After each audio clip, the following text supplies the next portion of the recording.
मित्रों, जय श्री राम, राधे राधे। मित्रों, आज मैं आप सब लोगों को गुरु वशिष्ठ और विश्वामित्र जी की एक छोटी सी कथा सुनाने जा रहा हूँ। दोस्तों, आज की कथा बहुत ही रोचक होने वाली है। वीडियो बहुत ही अच्छा होने वाला है, इसलिए वीडियो पूरा देखिएगा, अंत तक देखिएगा, तभी कथा का अच्छे से लाभ प्राप्त कर सकेंगे। कथा इस प्रकार है दोस्तों। एक समय की बात है, वशिष्ठ जी अपने आश्रम में थे। विश्वामित्र जी उनके पास पहुंचते हैं। क्योंकि विश्वामित्र जी का और वशिष्ठ जी का पहले से ही कुछ वाद विवाद चल रहा था। अचानक विश्वामित्र जी उनके पास पहुंचते हैं और कहते हैं कि हे ब्राह्मण, मैं आपसे हर मामले में श्रेष्ठ हूँ, महान हूँ। मैं आपसे महान हो चुका हूँ। इसलिए महान हूँ कि मैं 1000 वर्ष तक तपस्या की है, लाखों करोड़ों गौओं का दान किया है, सोना चांदी आभूषण आदि का दान किया है। इसलिए मैं अब आपसे हर मामले में श्रेष्ठ हूँ, महान हूँ। आप इस बात को मान रहे हैं कि नहीं? वशिष्ठ जी बोले, ऐसा नहीं हो सकता विश्वामित्र जी कि आप हमसे हर मामले में श्रेष्ठ हैं। मैं ये नहीं कहता कि आप श्रेष्ठ नहीं हैं, लेकिन मैं ये नहीं कहता कि मैं आपसे निम्न हो चुका हूँ, आपसे नीचे हूँ। बस विश्वामित्र जी बोले, भाई देखिए, चलते हैं हम लोग, किसी 4 लोगों से कहलवाते हैं, अगर वो बोल देते हैं तब तो मान लेंगे आप। हाँ कहे, तब तो मैं बराबर मान लूँगा।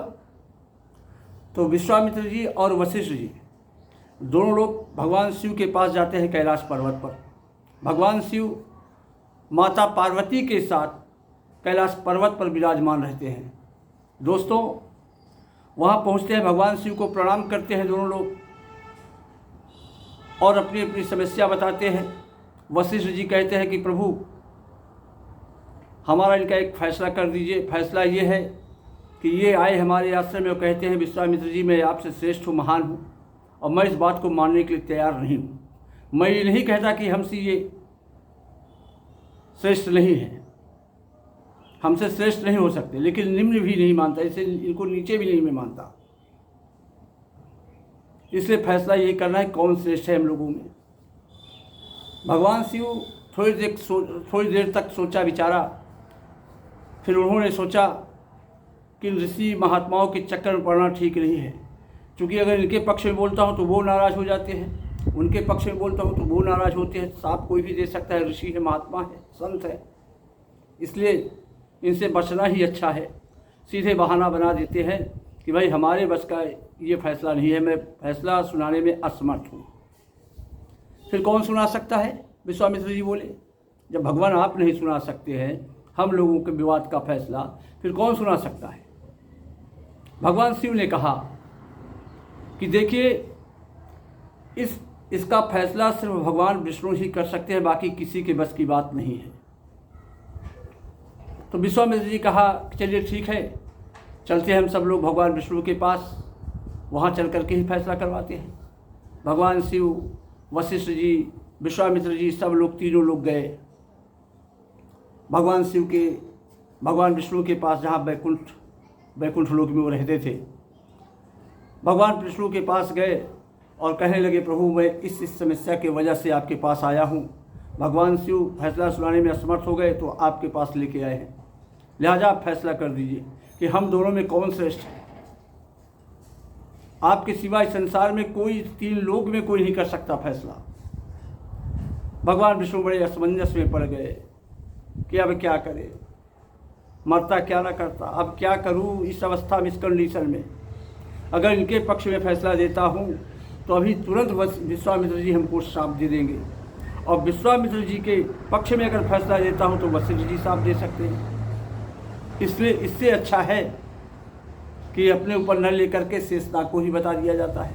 भगवान विष्णु ऐसा मन में विचार करके उन ऋषि महात्माओं से कहा, वशिष्ठ जी और विश्वामित्र जी से, कि भाई हमारे बस का ये फैसला नहीं है, मैं नहीं कर पाऊंगा, बहुत कठिन फैसला है आपका ये विवाद का। विश्वामित्र जी बोले, प्रभु जब आप नहीं कर पाएंगे तो फिर कौन करने वाला है फैसला? कहीं एक ही कर सकता है, वो भी शेषनाग जी, और शेषनाग जी इसमें पाताल लोक में हैं, उनके पास चलना होगा। बोले चलिए चलते हैं सब लोग। भगवान शिव, विष्णु जी, ब्रह्मा जी, वशिष्ठ और विश्वामित्री, 5 लोग पाताल लोक को गए। जहाँ शेषनाग जी अपने फन पर पृथ्वी को धारण किए हुए थे, धरती माँ को धारण किए हुए थे। वहाँ पहुँचे, शेषनाग जी को प्रणाम किया। शेषनाग जी संकेत के द्वारा बैठाया उठाया कि बैठो भाई, आगत स्वागत किया उनका, जो भी बन पड़ा उनसे। फिर बोले प्रभु किस वजह से आना हुआ। भगवान श्री हरि ने कहा कि देखिए शेषनाग जी, इन दोनों ऋषियों का ये विवाद चल रहा है। ये कहते हैं मैं बड़ा हूँ, ये मानने के लिए तैयार नहीं है। विश्वामित्र जी कहे कि मैं श्रेष्ठ हूँ, लेकिन ये मानने के लिए तैयार नहीं है। इसलिए फैसला आपके ही ऊपर है, आप फैसला कर दीजिए कौन श्रेष्ठ है कौन नहीं है। ठीक है, करता हूँ फैसला।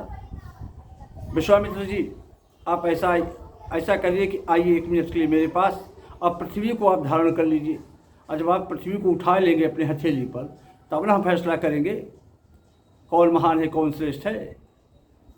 बोले ठीक है, मैं पृथ्वी को उठा लेता हूँ, अपने हथेली पर रख लेता हूँ। गए विश्वामित्र जी शेषनाग जी के पास और बोले, हे धरती माँ, मैं हजारों वर्ष तक जो तपस्या की उसका फल, लाखों गौओं का जो दान किया दक्षिणा किया उसका फल, जो आभूषण सोना चांदी द्रव्य का दान किया उसका फल, जो भी बनता है उस फल के एवज में, उस फल के बदले में हे धरती माँ तू मेरे हथेली पर टिक जा।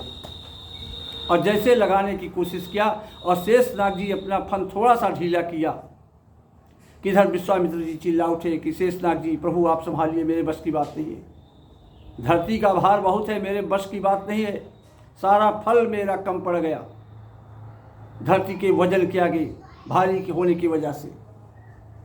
बोले ठीक है। शेषनाग जी पुनः अपने फन पर धरती को ले लिया। अब उसके बाद शेषनाग महाराज वशिष्ठ जी की ओर देखते हैं, कहते हैं प्रभु आप आइए और 1 मिनट के लिए धरती को आप धारण कीजिए, अपने हथेली पर लीजिए, तब मैं फ्री होकर के, स्वतंत्र होकर के आपको फैसला सुना सकूं। बोले ठीक है। वशिष्ठ जी उनके पास गए और कहते हैं कि ठीक है, मैं धारण करता हूँ हथेली पर धरती को। और जैसे हाथ लगाया, हाथ लगाने से पहले कहा हे धरती माँ, न तो मैंने पूजा अर्चना की, न कोई तपस्या कर पाया, और न कोई दान किया, न कोई दक्षिणा किया। केवल सपने में मैं 1 पल के लिए सत्संग किया था, 1 पल के लिए सत्संग किया था। उस पल का जो भी फल बनता हो, हे धरती माँ मेरी हथेली पर टिक जा। इतना कह करके गुरु वशिष्ठ जी हथेली को धरती पर लगा दिया और धरती माँ उनके हथेली पर टिक गई। शेषनाग जी बैठे, जैसे बैठे तो विश्वामित्र जी बोले कि प्रभु अब जल्दी करिए, आप फैसला जल्दी सुनाइए। शेषनाग जी ने कहा कि विश्वामित्र जी आपको समझ में नहीं आ रहा है क्या, आपको दिखाई नहीं दे रहा है क्या, फैसला तो हो गया कौन श्रेष्ठ है कौन नहीं श्रेष्ठ है। अगर ये श्रेष्ठ ना होती तो धरती इनके हाथ पर कैसे टिक सकती थी। ये कुछ नहीं किए, जीवन भर केवल स्वप्न में सत्संग किया, उस सत्संग का प्रभाव जो था उसके वजह से धरती टिक गई।